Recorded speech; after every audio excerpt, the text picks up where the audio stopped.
Alors hier, on a eu une soirée absolument extraordinaire. Et le Seigneur, évidemment, nous dit de croire dans l'impossible. Croire dans le possible, c'est pour tout le monde. Tout le monde peut croire dans le possible.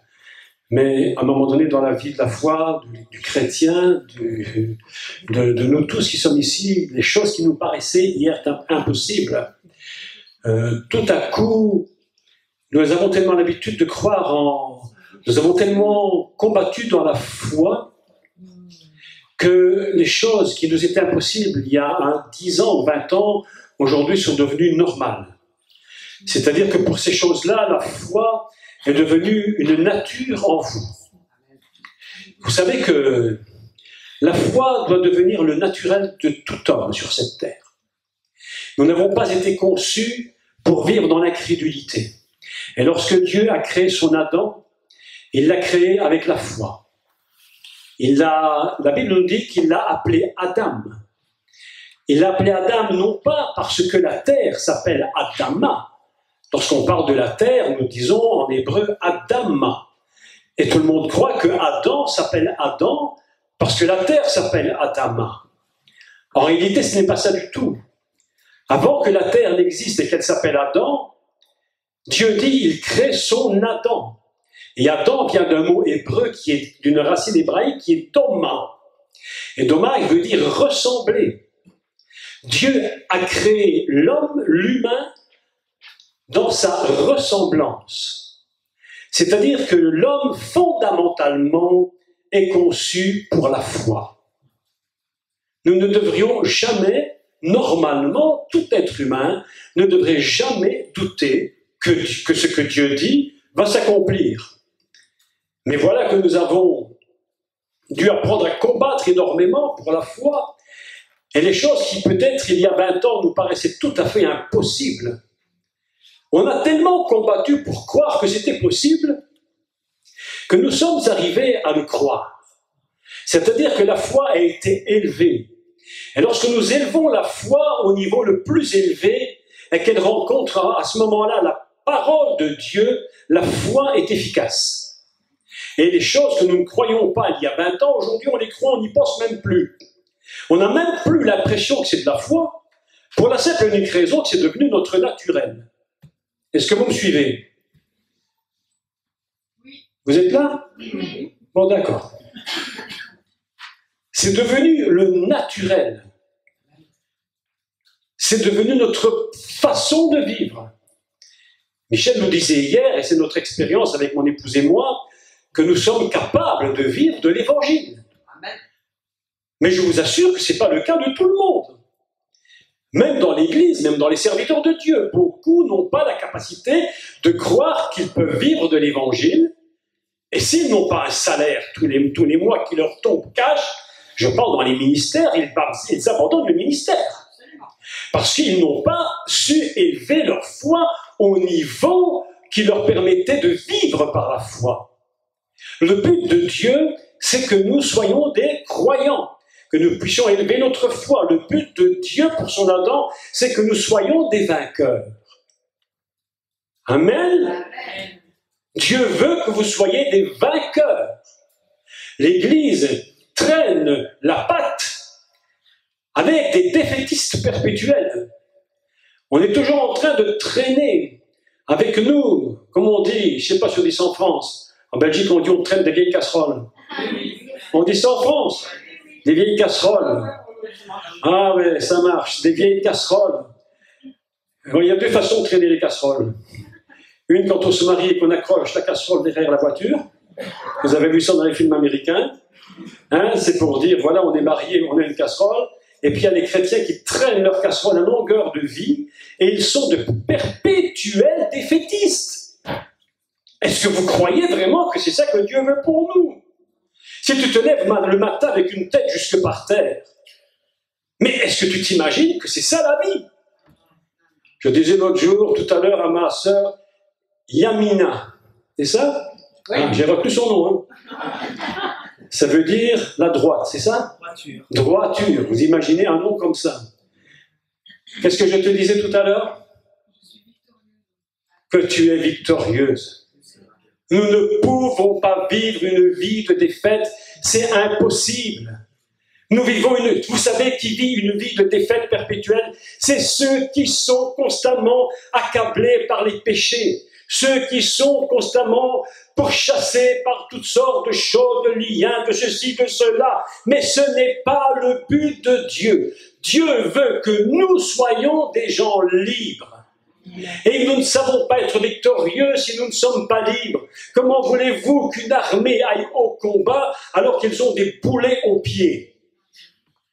Ils sont prisonniers dans leur propre maison, ils sont prisonniers dans leur propre cellule, ils se sont enfermés à triple et à quadruple tour, pour ne pas dire pire, et ils crient et ils chantent dans leur prison, nous sommes une armée, nous allons au combat. Et Dieu leur demande, mais tu n'es même pas sorti de ta prison. Comment tu vas aller au combat? Tu es un défaitiste, mes amis, les chrétiens sont des défaitistes. Je vais vous dire une vérité, c'est pas moi qui l'ai dit, c'est Jésus qui l'a dit. Il a dit, les enfants de ce monde sont plus sages que les enfants de lumière.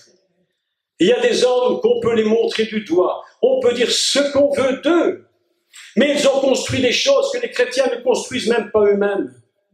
Aujourd'hui, mes amis, peu de chrétiens ont construit de grandes choses. Mais aujourd'hui, mes amis, je vous dis, Dieu vous demande, laissez vos casseroles derrière vous, et levez-vous et devenez de véritables vainqueurs. Mais pour cela, il faut respecter les règles, parce qu'il y a des règles. Et une des règles, je vous ai vous en parler aujourd'hui, mais il est impossible de parler des règles si on ne comprend pas comment le Messie lui-même les a mis en place. Aujourd'hui, je vous affirme que si l'Église continue dans l'état où elle est, bientôt nous allons voir des choses terribles se produire. Michel n'a cessé de le dire. Il y a une démarcation qui se fait, une ligne de démarcation, et viendra le jour où il ne sera plus possible de la passer. Aujourd'hui, Dieu donne encore un jour. Il dit aujourd'hui même, tu dois quitter cet esclavage et tu dois rentrer dans ta victoire. Est-ce que vous voulez être victorieux? Est-ce que vous voulez que tout soit possible? Est-ce que tu veux simplement, encore beaucoup plus simple que ça, est-ce que tu veux te lever le matin avec beaucoup de bonheur? Amen. Amen.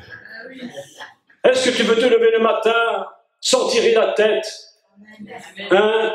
Un jour, j'étais avec mon ami Jean-Louis Jaillet, brave homme de Dieu extraordinaire. J'étais en Belgique avec lui et je le suivais parce que j'aimais suivre cet homme de Dieu pour l'écouter. Il a tellement changé ma vie. Et un jour matin, j'étais dans la ville de Liège. Et je ne sais pas pourquoi, écoutez-moi, je ne sais pas pourquoi je me suis levé le matin, j'avais un cafard, j'étais mal dans ma peau. Et alors, certains chrétiens diront, le diable m'a encore attaqué, il me lâche jamais. Je me suis levé le matin, j'avais un gros cafard. Je me suis levé, vous savez ce que j'ai fait? J'ai dit, c'est chimique. C'est dans moi que ça se passe. Et j'ai dit non, je refuse cet état-là. Je refuse cette manière de me lever. Je ne veux pas me lever avec une tête jusque par terre. Il y a des chrétiens qui se lèvent, ils ont une tête, c'est leur tapis de sol. Ils se marchent sur la tête. Ils s'essuient les pieds sur leur tête. Et puis ils essayent de dire Jésus est mon sauveur. Mais mes amis, mais même Jésus n'y croit pas. Ce genre de déclaration, il n'y croit même pas lui. Quand tu dis Jésus, je suis vainqueur, et tu as la tête par terre, comment Jésus te dit, je te crois? Même là, il ne te croit plus. Parce que ta vie est devenue une véritable catastrophe, une véritable défaite. Ce soir, je veux vous parler de la victoire. Ce soir, je veux te dire que tu es vainqueur. Ce soir, je veux te dire que rien au monde, rien dans tout l'univers, que ce soit au plus loin que tu peux l'imaginer, jusqu'ici le plus bas sur terre, rien ne peut te combattre, rien ne peut te vaincre. Il peut essayer. Le diable peut faire tout ce qu'il veut pour te détruire. Mais si tu as compris qui est le Seigneur, si tu as compris qui tu es en lui, rien ne pourra te détruire. Est-ce que tu me crois? Amen. Oh là là, vous devriez être debout en train de crier là. Mais oh là là là là là. Allez, mets-toi debout et dis Amen. Oh mon Dieu. Oh là là là là. Une église qui reste assise, mais c'est grave, mais c'est grave. Vous voyez d'autres déjà assis, moi je vous le disais. Grave. Une armée qui se lève. Une armée qui se lève. Libre. Tu ne peux même pas gagner une âme au Seigneur parce que toi-même, tu ne sais même pas si Jésus t'a pardonné tes péchés convenablement. Tu veux délier les gens, tu crois toi-même que tu es complètement libre. Comment veux-tu que ça marche? C'est les cordonniers les plus mal chaussés. Ah. Ce soir, mes amis, le Seigneur nous appelle à la victoire. On a chanté Toronto tout à l'heure. Oui, nous marchons tout joyeux. Mais mes amis, les gens du monde, quand ils voient l'Église et qu'ils voient la tête des chrétiens, ils préfèrent aller au football. Il y a plus d'émotion, oui. Ah, je vous dis.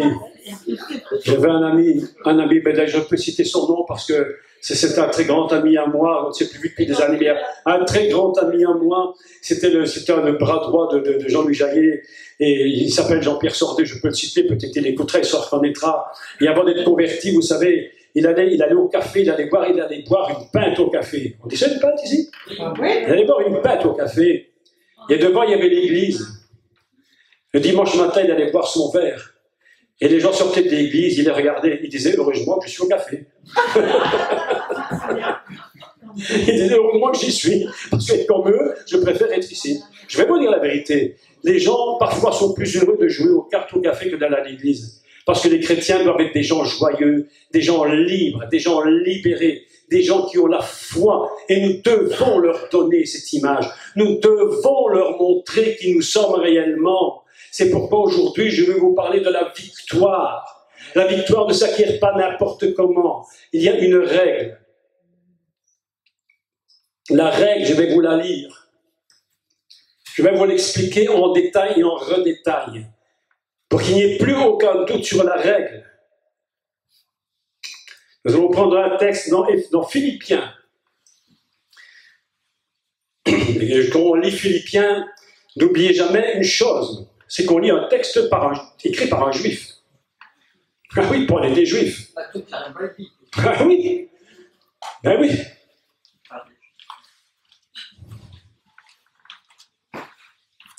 On va lire Philippiens chapitre 2. Et on va commencer au verset 5.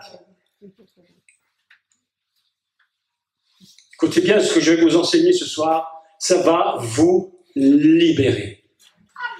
Quand tu te leveras le matin et que tu auras le cafard, tu diras, c'est chimique.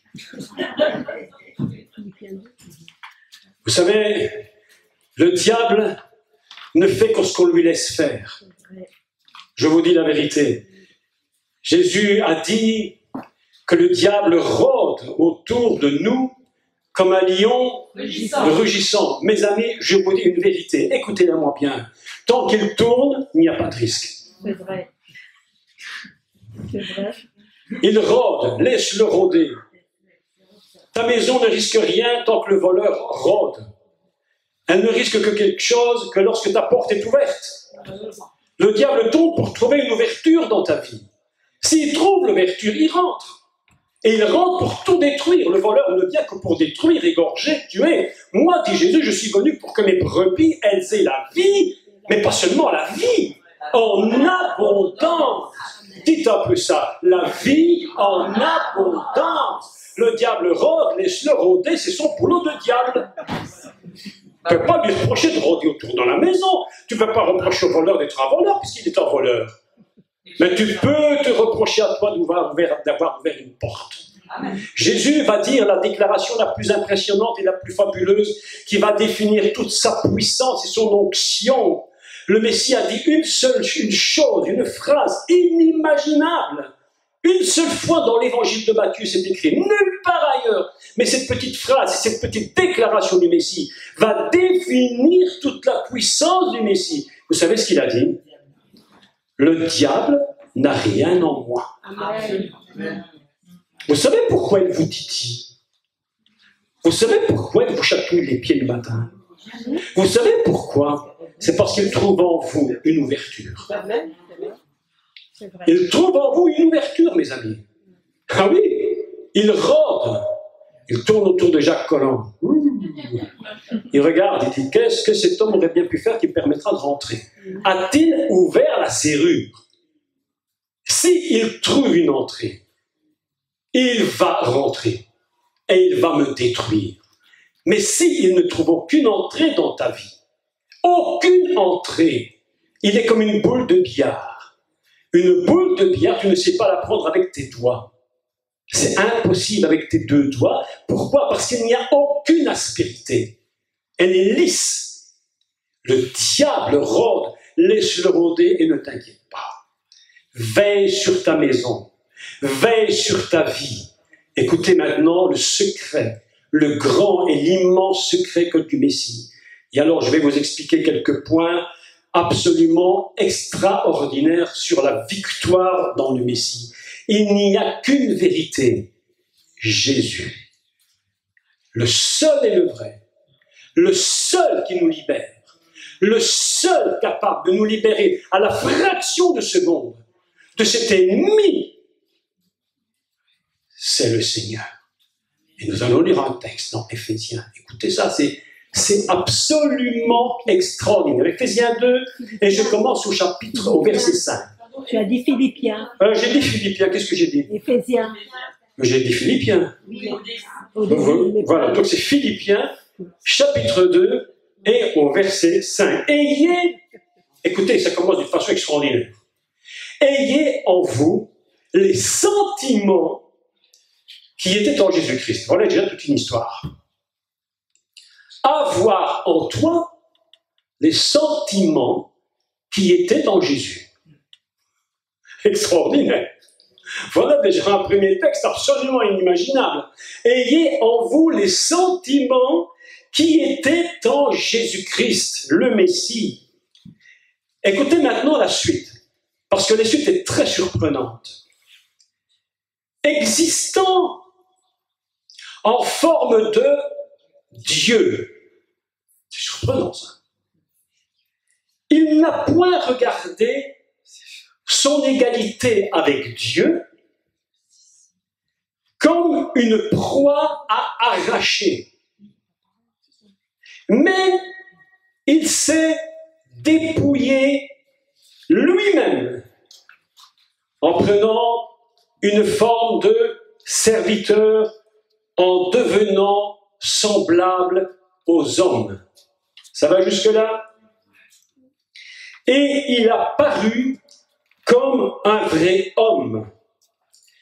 Il s'est humilié lui-même, parce qu'on ne parle pas de n'importe qui là. Là, on parle du Messie. On parle de celui qui est là-haut. Il s'est humilié lui-même. Écoutez la suite. En se rendant obéissant jusqu'à la croix, jusqu'à la mort, même, écoutez le petit mot, soulignez le petit mot, même, c'est ce petit mot qui définit toute l'histoire, même jusqu'à la mort de la croix. Ok, jusque-là? C'est pourquoi, le mot c'est pourquoi est lié à la mort de la croix. Aussi, Dieu l'a souverainement élevé et lui a donné le nom qui est au-dessus de tout nom. Si une seule personne sur cette terre venait vous prêcher qu'il y a une chose, une seule, dans l'univers entier, que ce soit d'âme, de corps, d'esprit, de choses, de situations, que Jésus ne puisse vaincre, si cette personne vous dit ça, elle vous a dit une fausse doctrine. Et elle a annulé la parole de Dieu. Il n'y a rien qui ne résiste au nom du Seigneur. Pas une personne, pas une âme, pas un esprit. Rien ne résiste. Il a le nom qui est au-dessus de tout nom. Afin qu'au nom de Yeshua, le Messie, tout genou fléchisse dans les cieux et sur la terre et sous la terre et partout dans l'univers. Est-ce que vous me suivez bien? Ces textes, c'est absolument fabuleux.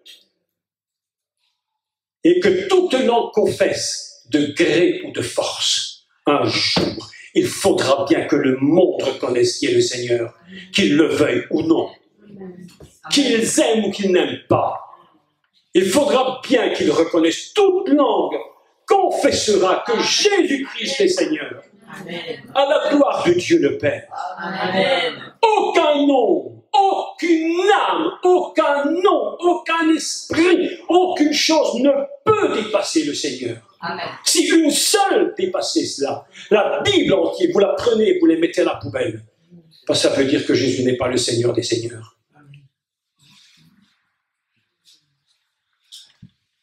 J'entends dans mon esprit Dieu qui me dit de vous dire, n'ayez pas peur. N'ayez pas peur. Il y a des gens, vous savez, lorsque l'Adam a péché, lorsqu'il a fauté, qu'il a mangé du fruit,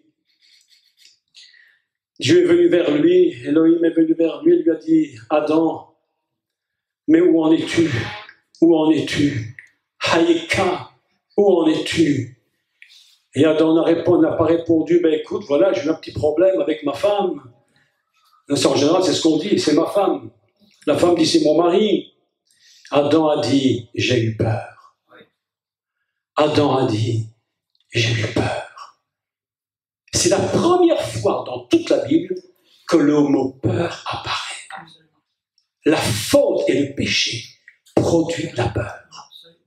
Mais la grâce et le salut, l'amour du Seigneur bannit la peur, bannit la crainte. Ne crains pas, dit le Seigneur, ne crains pas, petit troupeau, ne crains pas, je suis ton sauveur. C'est moi le Messie, n'aie pas peur. Tout chrétien qui vit dans la peur, c'est quelqu'un à qui Dieu pose la question, où en es-tu? Où en es-tu de ta vie? Afin que toute langue confesse que Jésus-Christ est Seigneur, à la gloire de Dieu le Père. Quel texte! Mais quel texte! Mes amis, un texte comme celui-là, on en écrit un une fois dans tout l'univers. Il n'est pas possible de réécrire un deuxième comme celui-là. Dieu a donné au Messie le nom, au-dessus de tout nom. Je me suis dit, mais comment as-tu donné le nom? Mais pourquoi? Est-ce que tu n'as pas toujours eu le nom au-dessus de tout nom? Lorsqu'il était là-haut, est-ce qu'il n'avait déjà pas le nom au-dessus de tout nom? Oui ou non? Ben oui. Il était créé, fondamentalement incréé, il était divinement messianique. Messie lui-même. Il possédait donc le nom au-dessus de tout nom. Pourquoi a-t-il fallu qu'il lui donne une deuxième fois le nom au-dessus de tout nom, puisqu'il l'avait déjà? Question importante. Est-ce que vous me suivez?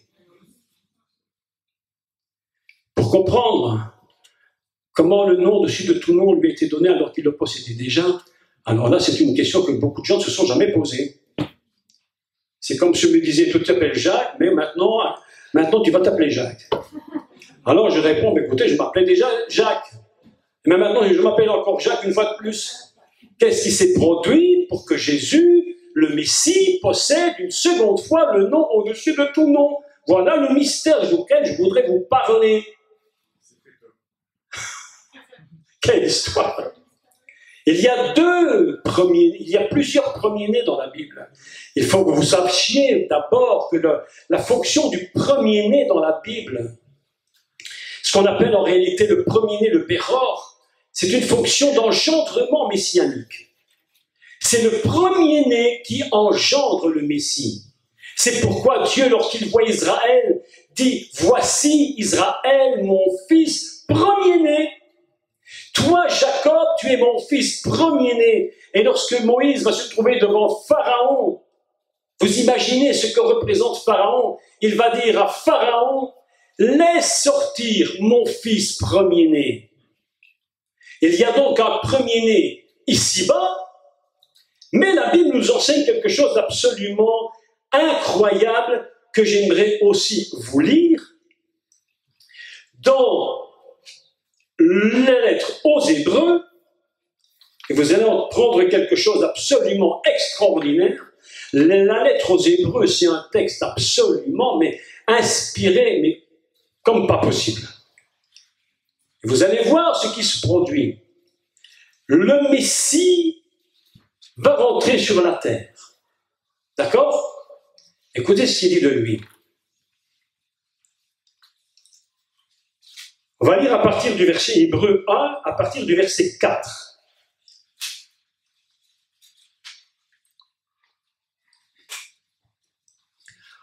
C'est un enseignement que je vous donne ce soir pour que vous soyez des vainqueurs, jamais des perdants. Et jamais vous ne serez plus perdant après avoir entendu ça, c'est impossible. Si vous êtes encore perdant, alors je ne comprends plus rien. Je ne sais pas ce qu'il va falloir faire pour que vous compreniez. Mais vous allez comprendre.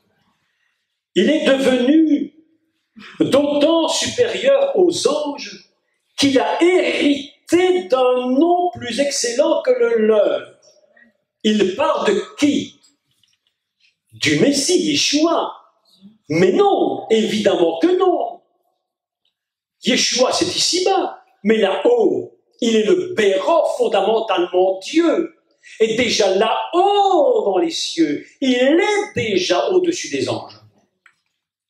Donc, il va falloir qu'il porte un autre nom ici-bas pour que ce nom puisse lui-même être le nom au-dessus de tout autre nom. Mais fondamentalement, il est déjà au-dessus des anges. Il est déjà celui dont il est dit « Tout est créé par lui, en lui, pour lui, avec lui, sans lui, rien n'existe. » Il est le créateur, il est celui qui produit l'univers, tout tient en lui. Et c'est pourquoi c'est si compliqué de le comprendre, parce que lorsqu'on voit Monsieur Jésus sur la terre, on voit un homme. Et alors évidemment, les gens ne comprennent pas. S'il vient et qu'il dit, voilà, c'est moi qui ai créé l'univers, tout le monde va dire, ce type, il est fou. Néanmoins, c'est une vérité que personne ne peut comprendre à ce moment-là.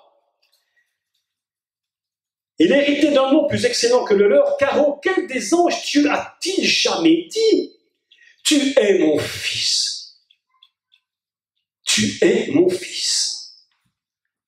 Je t'ai engendré aujourd'hui.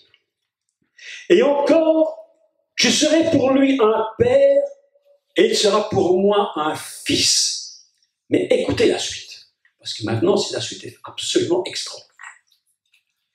Et de nouveau, lorsqu'il introduit dans le monde le premier-né, ça veut dire quoi? Ça veut dire qu'il y avait déjà un premier-né là-haut. Alors que la plupart des gens croient que le premier-né, c'est Jésus sur terre. Il est sorti de Marie, il est sorti du corps de Myriam, donc il est sorti le premier, il était le premier-né. Mais la Bible nous enseigne maintenant que déjà là-haut, il était premier-né. C'est pourquoi ce n'est pas n'importe qui rentre dans le monde. Ce qui rentre dans le monde, qui vient du haut vers le bas dans l'utérus de Marie, afin qu'il soit formé en tant qu'homme, c'est déjà un premier-né. Lorsque le premier-né entre dans le monde, lorsqu'il l'introduit dans le monde, c'est même pas une naissance normale, il va introduire le Messie dans le monde. Mais c'est extraordinaire. Est-ce que vous comprenez? Il introduit le Messie dans le monde, le premier-né. Il dit que tous les anges de Dieu l'adorent. Mais évidemment, c'est très compliqué de comprendre pour les personnes que qu'il y ait un premier-né céleste qui rentre dans le corps d'une femme sur cette terre, c'est-à-dire que le Messie a plusieurs niveaux. Il y a un niveau premier-né céleste et il va en plus recevoir un niveau premier-né de la femme Myriam. Ainsi, les deux fonctions du premier-né vont s'unir entre elles pour former ce qu'on appelle ici-bas le Messie Yeshua. Les gens ont beaucoup du mal de comprendre. Les musulmans ne comprennent rien. Ils ne comprennent pas parce qu'ils disent comment Dieu peut-il avoir un fils, il n'a pas de femme. Ben oui, c'est le raisonnement, oui ou non? Alors j'entendais un imam, je sais pas, je voulais dire, enfin je redis, c'est pas grave.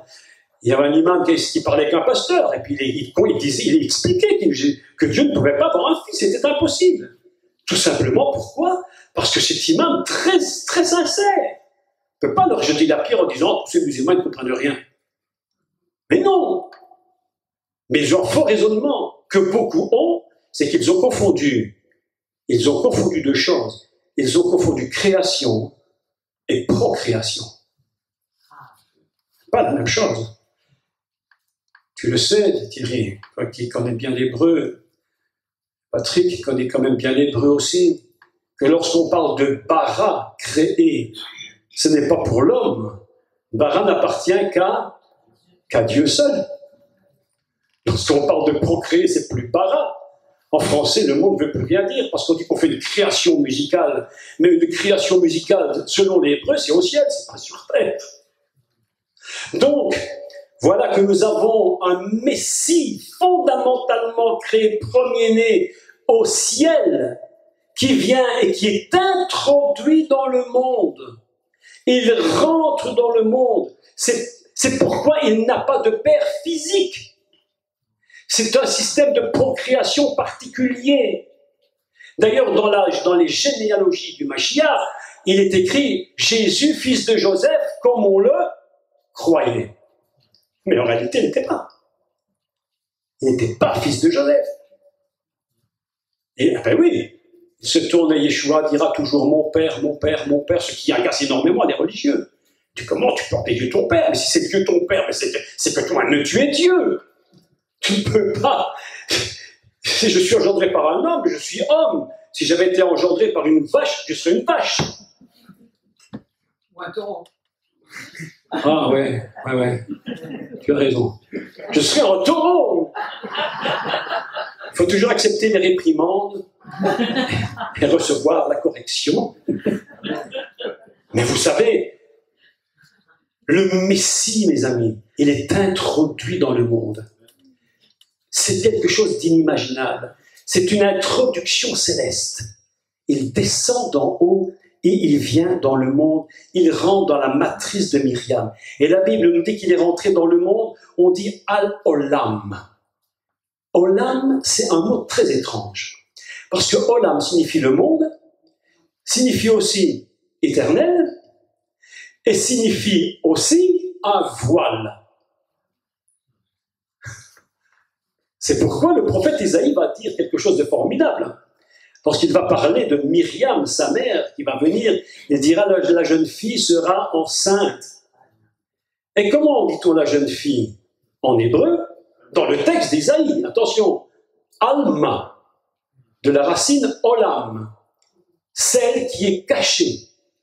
Mes amis, lorsque le Mashiach vient sur terre, il rentre dans un monde qui est un voile. Et c'est pourquoi il est difficile pour beaucoup de gens de le comprendre, parce qu'il est voilé. Et c'est pourquoi l'apôtre Paul dit, les Juifs, ils ont un voile sur les yeux. Et aussi longtemps que le voile ne sera pas ôté, ils ne pourront pas le reconnaître.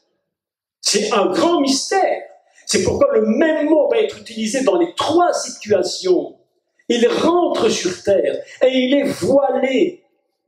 Et même ses disciples ont du mal de le comprendre. Et lorsque Pierre va réprimander Jésus, et c'est pourquoi il le réprimande, parce qu'il y a un voile qui n'a pas encore été totalement ôté. Parce qu'il est venu, il était introduit par un voile. Il est caché, il est dans le ventre de Marie. Et au moment où il va sortir du ventre de Marie, il va se produire quelque chose d'inimaginable. Il va naître à travers l'eau, toute femme enceinte. Est-ce qu'il y a des mamans ici? Vous toutes les mamans, vous savez tous très bien que pour que votre enfant naisse, il fallait perdre les os. Eh bien oui. Et si on les perd avant la naissance, c'est grand problème. Vous êtes bon pour rester au lit. Ah oui. Pourquoi? Parce que tout humain, lorsqu'il vient au monde, il est comme baptisé. Il reçoit un baptême. Bizarre. Mais pourtant, le Messie va faire plusieurs expériences. Il va sortir de l'eau d'en haut, parce qu'il est impossible autrement que de sortir de l'eau d'en haut. C'est ce que Jésus dira à Nicodème, Min kor al, la source d'en haut. Si tu ne sors de la source d'en haut, tu ne peux même pas voir le royaume des cieux. C'est impossible.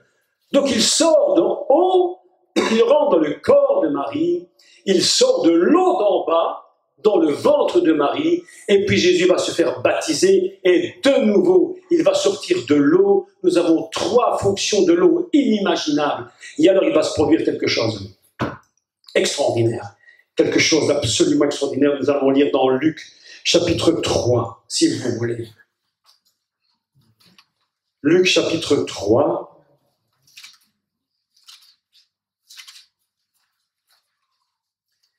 Verset 21. Écoutez-moi, ce texte est absolument, mais fabuleux. J'aimerais que vous soyez admiratifs de la parole de Dieu, comme moi je suis admiratif. Moi, je suis en admiration devant la parole. Parfois, les gens qui m'écrivent et me disent « Oh, comme tu es... » Je dis « Mais comment voulez-vous autrement ?» Quand tu lis la parole du Seigneur, tu es en admiration devant sa parole. Écoutez, tout le peuple se faisait baptiser. Jésus fut aussi baptisé. Déjà là, ça met à mal les enseignements évangéliques. Qui nous enseigne dans les écoles bibliques depuis des dizaines et des dizaines et des dizaines et des dizaines et encore plus de dizaines d'années que Jésus nous a donné l'exemple pour se faire baptiser. C'est faux. Les gens se faisaient baptiser avant Jésus. Jésus n'est rentré que dans un système qui existait déjà depuis bien longtemps. C'est pas Jésus qui a inventé le baptême d'eau. Beaucoup de gens se faisaient baptiser avant lui. Donc, tout le peuple se faisait baptiser. Et Jésus fut aussi baptisé. Pendant qu'il priait, non mais écoute ici, ça c'est pour demain, pour ceux qui vont se faire baptiser. Donc, pendant que tu vas te faire baptiser, tu vas prier. En général, tu sais ce qu'on fait, Michel, quand tu baptises des gens? On leur demande de rendre témoignage. C'est pas demain, c'est après demain. Oui, enfin, qu'importe. Mais on leur demande de rendre témoignage. Voici que la Bible nous enseigne, Jésus n'a pas rendu témoignage. C'est Dieu qui a rendu témoignage de lui. Oui ou non? Mais bien sûr, c'est vrai. C'est Dieu qui a rendu témoignage de son Fils, mes amis. Vous, pendant votre jour de baptême, vous auriez dû prier. Pendant qu'il était baptisé, il priait. Oh là là là là. Mes amis, je n'ai pas dit qu'il ne faut pas rendre témoignage, je n'ai pas dit ça. Mais Jésus priait. Et pendant qu'il priait, le ciel s'ouvrit. Waouh!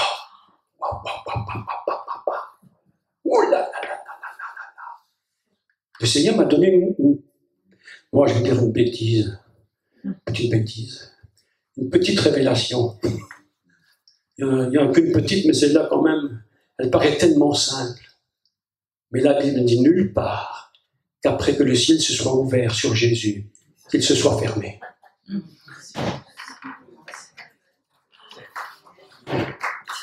Mes amis, il faut éviter toutes ces réunions bizarres où on dit Seigneur, ouvre le ciel, tu racontes n'importe quoi. Tu sais même pas qu'il est déjà ouvert. Mon ami, mes amis, le ciel depuis 2000 ans ne s'est jamais fermé. Jamais. Oh. Ici, le ciel est ouvert. Est-ce que vous sentez qu'il est ouvert? Oh. Pendant qu'il priait, il descend dans l'eau, il prie, et il prie, et il prie. Tout d'un coup, le ciel s'ouvre. Et qu'est-ce qui se produit? La colombe vient se poser sur lui. Mais d'où vient-elle? Descendue du ciel. Je vais vous dire d'où elle vient. Est-ce que vous allez entendre? Vous ne l'avez jamais entendu pour la plupart d'entre vous, sauf ceux qui suivent mes cours en ligne. À quel moment la colombe a-t-elle été lâchée la première fois? À Noé. Et il est dit qu'elle n'a jamais trouvé un endroit pour se poser. La première fois, elle est revenue.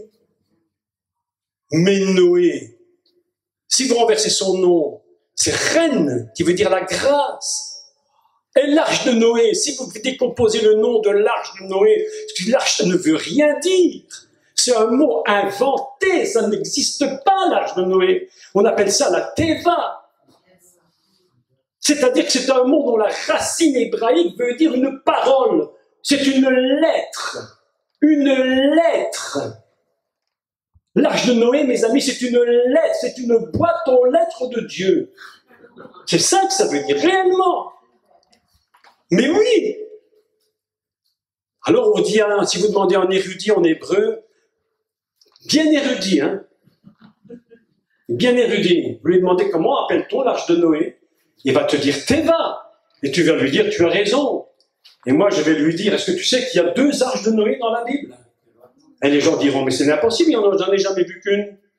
Je vous dis qu'il y en a 2. La première fois dont Dieu dit à Noé, tu feras une arche, il ne lui dit pas tu feras une Teva, il lui dit tu feras une Tevat. Et la valeur de Tevat, c'est 10. La lettre de Dieu. Et puis il lui dit, mais quand tu seras sur terre, alors tu feras une Teva. Et ça, c'est là que les hommes seront sauvés. L'humanité est sauvée par la parole de Noé. Et lorsque l'humanité rentre dans la Teva, lorsque l'humanité va rentrer, ce que Dieu sauvera d'ailleurs, va rentrer dans l'arche, en réalité, il rentre dans la parole. Parce que c'est la parole qui nous sauve. C'est pas le bateau qui a sauvé l'humanité. Ne rêvez pas. C'est la parole qui sauve l'humanité. Sans la parole, il n'y a pas de salut possible. Évidemment que l'histoire nous dit Teva, et on peut comprendre qu'il a fait un grand, même pas un bateau, la Bible ne dit pas que c'est un bateau. Une Teva, c'est une boîte. Une Teva, c'est une boîte. C'est ça que ça veut dire, c'est une boîte. Noé construit une grande Teva. Il faudrait parler des heures sur la Teva, parce que chaque mesure de la Teva est un enseignement du salut. Vous pouvez écouter sur YouTube. Il y a, je crois, 10 ou 15 heures de cours sur ça. Expliquer qu'est-ce que c'est que cette Teva. Et voilà que l'eau monte, l'eau est en train de monter, et puis ça s'arrête après 40 jours. 40 jours, c'est un code. Et puis là-bas, le bateau descend, il se pose sur le mont Ararat, et Moïse lâche le corbeau, puis à un moment donné, il va lâcher la colombe. La première fois, elle va revenir. Elle ne trouve pas un endroit. Le Saint-Esprit cherche un endroit pour se poser, mais il ne trouve pas un endroit. La deuxième fois, elle descend, il remonte au-dessus. Il faut que vous sachiez une chose, c'est une petite parenthèse quand même. Le dernier niveau de l'arche mesurait combien? 1 amas. 1. La valeur de Dieu. Le haut de l'arche, c'est une unité. Et Noé va lâcher la colombe. Et la Bible nous dit qu'elle n'est pas revenue. Pourquoi? Parce qu'elle a trouvé un endroit où se poser. Mais où s'est-elle posée? N'oublions jamais une chose. C'est lorsque je vous parle maintenant, vous devez comprendre que la Bible, la Torah, toute cette histoire de Torah, ce n'est pas une histoire qui, dans le temps qui passe, c'est une histoire d'éternité. C'est-à-dire que nous ne sommes plus dans le temps. Est-ce que vous comprenez que nous ne sommes plus dans le temps? Nous sommes dans un système éternité. C'est pourquoi la Torah fonctionne dans un système éternel. Jésus ne va jamais dire « je vous donne la vie temporelle » ou « je vous donne la vie perpétuelle ». Il vous dit « je vous donne la vie éternelle ». Donc nous sommes dans un système hors du temps. Pour la colombe, elle est hors du temps. Il s'agit du Saint-Esprit. Noé, la grâce, puisque Noé, ça veut dire le repos et la grâce. Il lâche la colombe, elle trouve un endroit pour se poser, et qu'est-ce qu'elle voit hors du temps? Elle voit le Mashiach, elle voit le Messie, elle vient se poser sur lui. Le ciel s'ouvre, et la colombe se pose sur le Seigneur. De ce jour-là, le ciel ne s'est jamais plus fermé. Le ciel n'est fermé que pour les incrédules. Mais pour toi, mon frère, ma sœur, le ciel n'est pas fermé. Le ciel est toujours ouvert. Jamais la Bible nous dit que le ciel s'était fermé. pendant qu'il priait,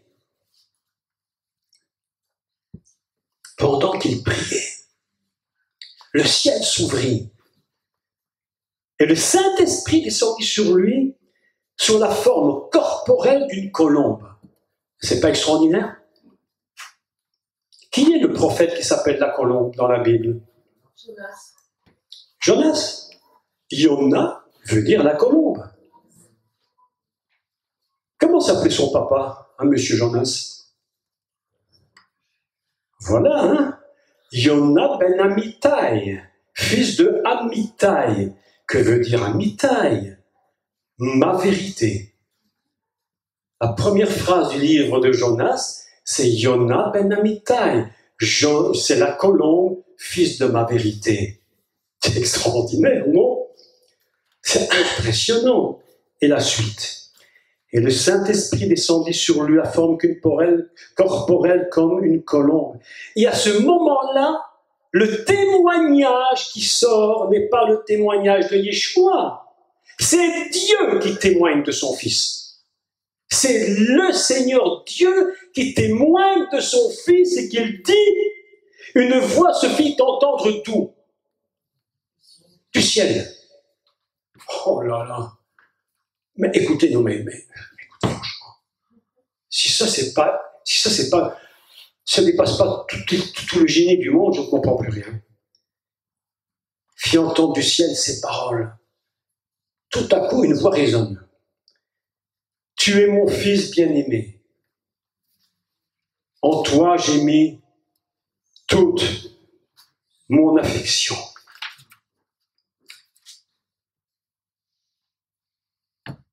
Il faut comprendre que le Mashiach, Jésus, Yeshua, le Sauveur, il vient sur cette terre, il passe par les eaux du baptême, il sort de l'eau d'en haut, il sort de la matrice maternelle qui, elle, a été, mais il faut l'expliquer, mais c'est trop important. Le Mashiach n'est pas né d'une matrice normale, d'une ouverture normale. On va parler entre adultes, parlons entre adultes, ok? Ça va? Hein? On va parler entre adultes. Lorsqu'une femme fait un enfant, il fallait bien que la matrice soit ouverte de l'extérieur. C'est lorsque monsieur est venu, il a dit à madame, tiens, si on passe un bon petit moment. Madame a dit, ben oui, évidemment. La matrice est ouverte de l'extérieur. Mais le Mashiach, jamais. Le Mashiach, la matrice s'est ouverte de l'intérieur pour bien prouver que ce n'était que divin. Il n'y a rien d'humain dans la naissance du Seigneur. Ce n'est que divin. La matrice s'est ouverte de l'intérieur vers l'extérieur. Personne n'avait touché Myriam. Elle était Alma. Elle était le réceptacle prévu par le Père Céleste, par le Créateur. Elle était le Kéli, c'est-à-dire le réceptacle. Elle était Kéli, c'est elle qui a reçu. C'est en elle qui a été introduit du ciel à l'intérieur du corps de Myriam. Et la matrice n'avait jamais été touchée. C'est la raison pour laquelle, lorsqu'il va remonter au ciel, il est dit que c'était une tombe, un tombeau, un sépulcre qui n'avait non plus jamais été touché. Il ne pouvait pas remonter au ciel si le sépulcre avait été touché. Il fallait qu'il soit vierge. Le commencement du ministère de Yeshua et la fin de son ministère sont exactement les mêmes. À une différence près, je n'ai pas le temps d'expliquer. Voilà que notre Seigneur rentre sur terre. C'est quand même beau d'expliquer ces choses, non? Oh, mon Jésus. Oh, on l'aime beaucoup. On aime beaucoup le Seigneur. Est-ce que vous aimez Jésus? Amen. Si tu aimes, fais-moi Amen. Amen. Alors, lève la main, j'aime mon Seigneur, j'aime mon Jésus. Vous savez qu'il est très heureux d'être avec nous ce soir. Il entend que je parle de lui. Je sais qu'il est très heureux quand je parle de lui. Il entend son cœur en train de battre. Le mien aussi. Oh, j'aime trop parler de Jésus.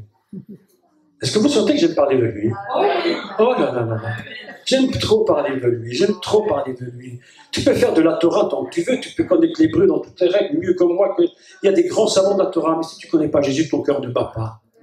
Tu es encore dans un corps de mort, tu es encore un arbre mort.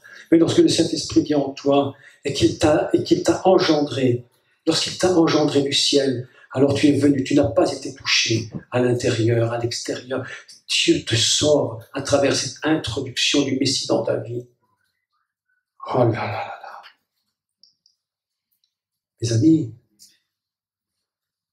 le Messie va faire quelque chose d'extraordinaire. Vous avez encore un peu de temps avec vous? Je suis en train de vous parler de la libération. Je vous parle de sortir de vos exils. Écoutez ceci. Lorsque le Messie entre dans le monde, lorsqu'il entre dans le monde,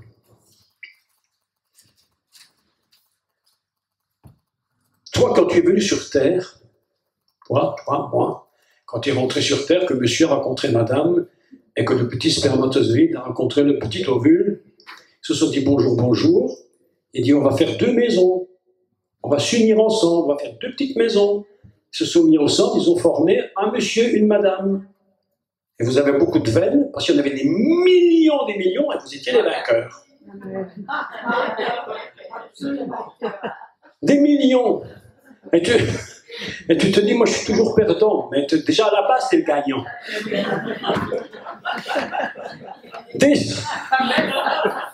Déjà quand tu es né, la première fois, avant même que tu sors du ventre de ta mère, tu étais déjà un vainqueur. Tu t'imagines, même les Jeux Olympiques n'ont pas ce niveau. Tu vas regarder les Jeux Olympiques, et tu vas voir la course, et tu vas voir ces fameux coureurs-là, et tu vois le type qui court. Mais le mec qui court, je ne te dis pas comment il court. Il a travaillé pendant des années pour gagner un quart de dixième de seconde. Il est vainqueur. Mais toi, ils étaient 20. Et vous étiez des millions. Vous étiez des millions. Et voilà que le petit ovule s'amène. Il voit madame, pouf!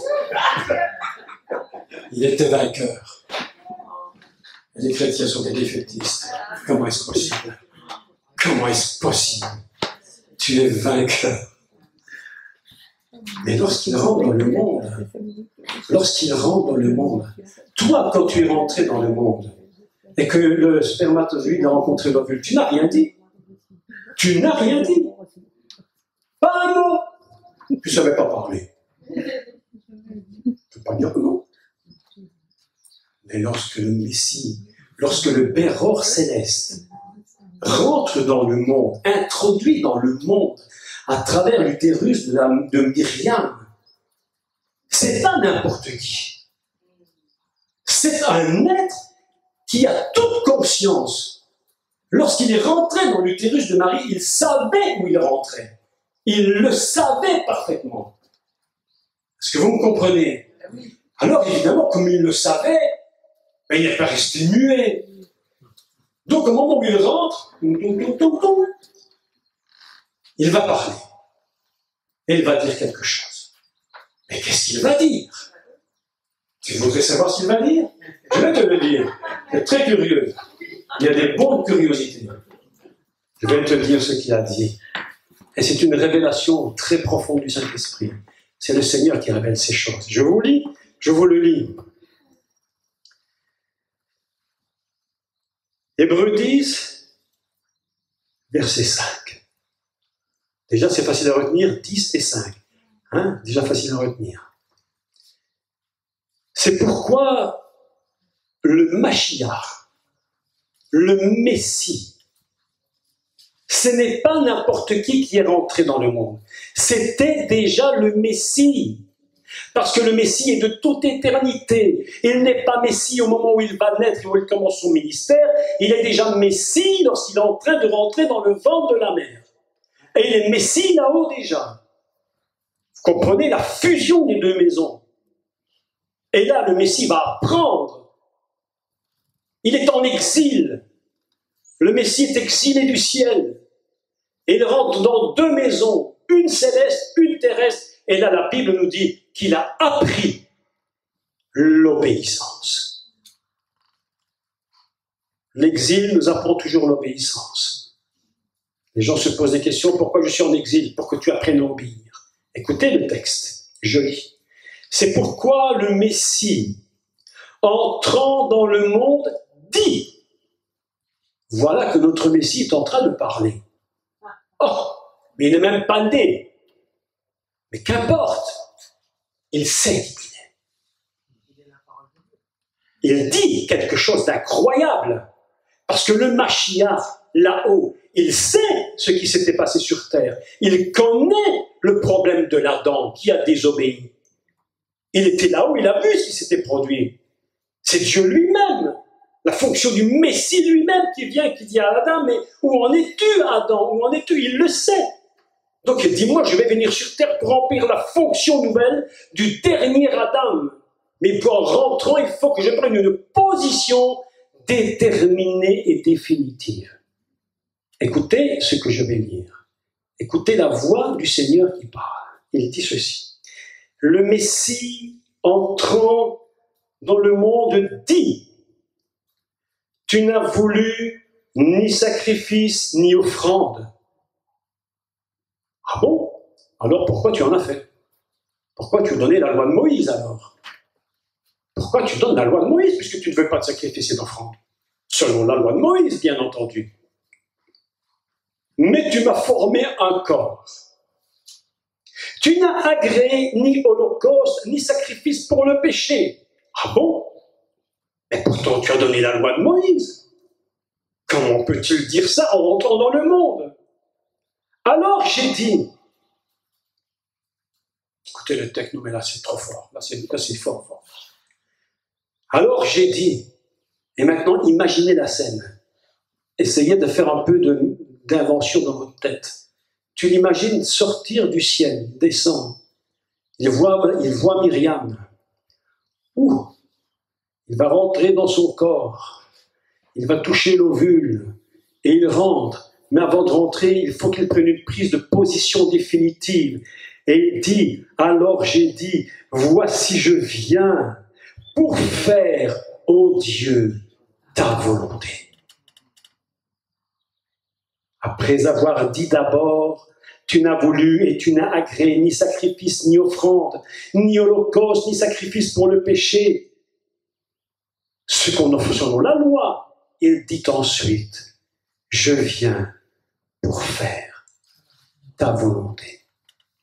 Voilà la première partie de mon histoire. Je suis à la première partie. Maintenant, nous allons parler des choses sérieuses. Mes amis, lorsque quelqu'un naît de nouveau, lorsque ce qu'on appelle naître de nouveau, c'est-à-dire en réalité sortir de la source d'en haut. Réellement, quelqu'un qui vient au Seigneur sort de la source d'en haut. Toute personne ici qui a accepté Jésus, il faut que vous sachiez que c'est de la source d'en haut que vous êtes sorti. Oui. On sort de la source d'en haut lorsqu'on a reconnu que le Messie est notre Sauveur et notre Seigneur. Au moment où tu le reconnais, c'est d'en haut que tu sors. Je viens pour faire ta volonté. Ce que chaque chrétien, ce que chaque personne, en tant que né de nouveau, qu'est-ce que nous devrions dire, mes amis? Qu'est-ce que nous devrions dire le jour de notre conversion? Quelle est la première phrase que nous devrions déclarer?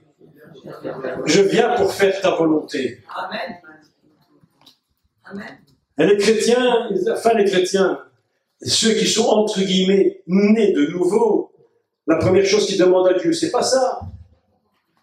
Ils disent, pardonne-moi péché, c'est très bien. Mais souvent, quasi toujours, la première déclaration, ce n'est pas « je veux faire ta volonté ». Ce n'est pas ça qu'on dit.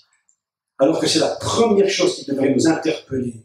Je suis né de nouveau, non pas pour faire n'importe quoi, non pas pour faire ma volonté, mais pour faire ta volonté. Amen. Et c'est tout le secret du Messie. À partir du moment où il rentre dans le monde, le Messie sait parfaitement que s'il ne fait pas toute la volonté du Père, il n'y aura absolument pas de salut pour l'humanité. Autrement dit, Dieu prend un risque absolument inimaginable en venant sur terre en tant qu'homme, en sachant que c'est tellement compliqué de résister au péché.